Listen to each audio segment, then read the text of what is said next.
Well, welcome to day 2 of the Elegance Factor, Master Your Money Mindset. I'm Genine Howard and I'm with you for the next few days to help you get in touch with your money story and to master your mindset so that you can go ahead and create a business that's really fulfilling, not just in your purpose and passion, but also to bring in money. It was interesting, I was reading an article the other day about the rise of women business owners, and as much as we're making up a huge and fast growing proportion of the business landscape here in Australia and across the world, the terrible thing about it is that most women still make about $50,000 a year. Now, in this day and age, you may as well just go and get a job. Now, I'm not saying that if you're out there earning $50,000 a year, you should be going and getting a job. What I'm saying is it's time to move beyond that. It's time to expect more. And it's time to expect more from yourself, expect more from society. You know, going back to yesterday, we were talking about money beliefs and how those belief systems are often as a result of our parents and their upbringing for us. The belief systems that were laid down as a child might have even been our grandparents' story about money. But now it's time to change a belief, if you want to. Now, by changing a belief is actually only a thought that you think most. So when you start thinking a different thought more than any others, that becomes your new belief. And of course, you know, if you're the age that I am, you know, got decades of belief systems laid down on top of you. So, you know, you may not necessarily change it magically in the next 5 days, but I tell you what, the tools that I'm giving you over the next 5 days really are the simple tools that you keep using, which will eventually really change that money mindset. For me, it's been, you know, years of gradually peeling off the onion layers and working. But these are the mindset tools that I've found have really sped that up over the last few months this year. So yesterday you would have got in touch with your money story, and hopefully by now you've had a really good look at, you know, where you sit financially and, you know, how to look at your budgets, you know, what's coming in, what's going out, you know, how to look at what your parents' stories were, your grandparents' stories, you know, so that you can frame a picture of what your money story is today. And now it's time to change that money story. Changing your money story can simply be a choice. You can decide right now that you're going to change your money story and rewrite that story. Now, that's what I did earlier this year. So although I'd been extremely successful in businesses, bringing in, you know, multiple 6 figures and, you know, over $500,000 in my last business, you know, the profit really wasn't there, and I was still working extremely hard, you know, working 70 hours a week. Whereas now I've really honed in what is valuable to me, and that's not working a lot. You know, it's earning great money and having that money facilitate me to live my best life, and then for me to facilitate other people to live their best life. So what I did at the start of this year is I got in touch with my desires. I'm not talking about my wants, you know, because I could want a new car, I could want to, you know, I don't even know what I want. I know what I desire. You know, wants are just these things that often end up keep playing out as wants. They're not that powerful. A want is not something that has that real energy behind it that is a not negotiable. So I got clear on what my not negotiables were, what my absolute desires were. And in the end, they were really quite simple. You know, I desire to spend a lot of time with my 2 beautiful children and my husband. You know, I've got 2 very small children, you know, one's 3 and one's 20 months old. So for me, this is their upbringing time. This is when I can lay down beautiful belief systems to my children to give them the biggest potential they can have in their life. You know, this is a great time for my husband and I to connect and stay connected So I desire to spend a lot of time with my family in that really nurturing way. I do not desire to spend my time juggling. Like, that word juggle with the whole family thing is not in my vocabulary.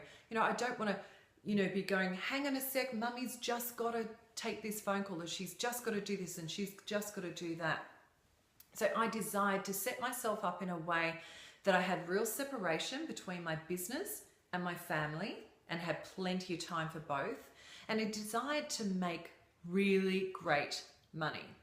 So when I finally tapped into those true desires, I started tripling my income. Yep. Now, I'm talking my coaching business. I'm actually not talking about my magazine businesses. I, in fact, sold my last magazine because I realized that I was starting to slip back into old behaviors, which was working hard for not a huge amount of money. I love magazines, don't get me wrong. I'm starting a new one, but it's digital and doesn't take up a huge amount of my time.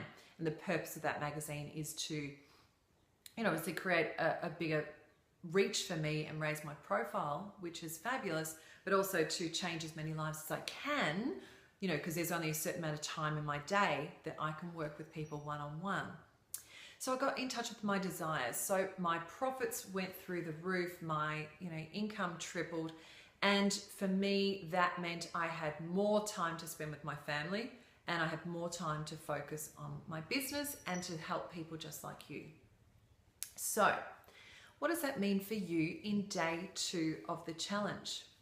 Well, isn't it time that you got in touch with what your desires are? What you really deep down desire?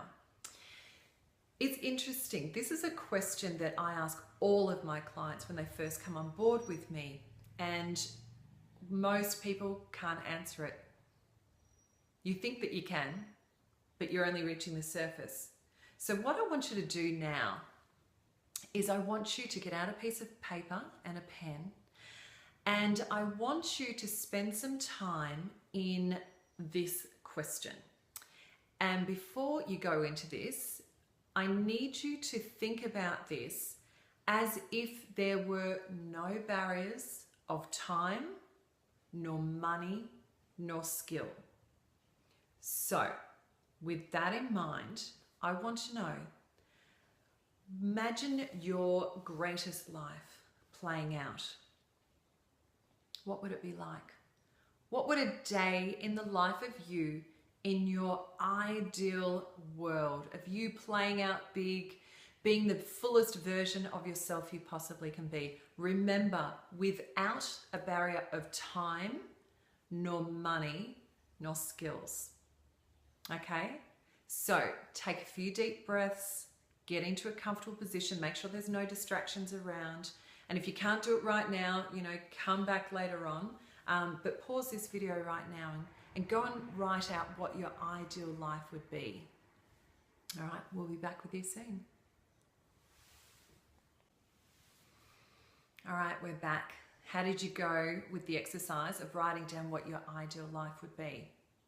Now, it often can take some practice to do this, because what tends to happen is that we're too busy in our daily lives, the usual daily momentum, that we can't even see our desires for all the clutter and the noise that's around us. So I encourage you to go away and do that process again if you haven't done it properly, or, really tap into that. I find for me, it's about creating that space, putting on a candle, maybe some nice background music, really having some meditation time, even just 3 minutes before you go into this, really tap into what that life would be. So getting in touch with your desires, it's something, often so alien to us these days, because we're just not given the time nor the space to think about it. So, imagine if you gave yourself 24 hours to turn off the noise, go away, just really tap down into what's there for you. The next thing I want you to do is, once you've got really clear on what it is you desire, like write them down. Do you desire to have a freedom-based business? Do you desire to have a service-based business that is online? Do you desire to have a business that allows you to travel anywhere in the world? Do you desire to have a new car? Do you desire to live somewhere different? Do you desire to have a family if you haven't had one yet? You know, what is it that you truly desire? And I want you to write those things down. You know, list them down if you can. And then going through each one, you know, really tap into their authenticity. You know, ask yourself again, are they just wants or are they desires? And when I say desire, is it an absolute must? You know, this is something that you absolutely, irrespective of time, money, skills, etc., is this something you absolutely desire to have? You know, for me, I absolutely desired to, you know, maintain that beautiful lifestyle that I created for myself and my husband, so he can continue on doing his acting career without the pressure of money. You know, there's nothing that stifles creativity more than having pressure to go and make money. You know, so he goes and makes money, which is fabulous, but he's doing it from a place of his desire.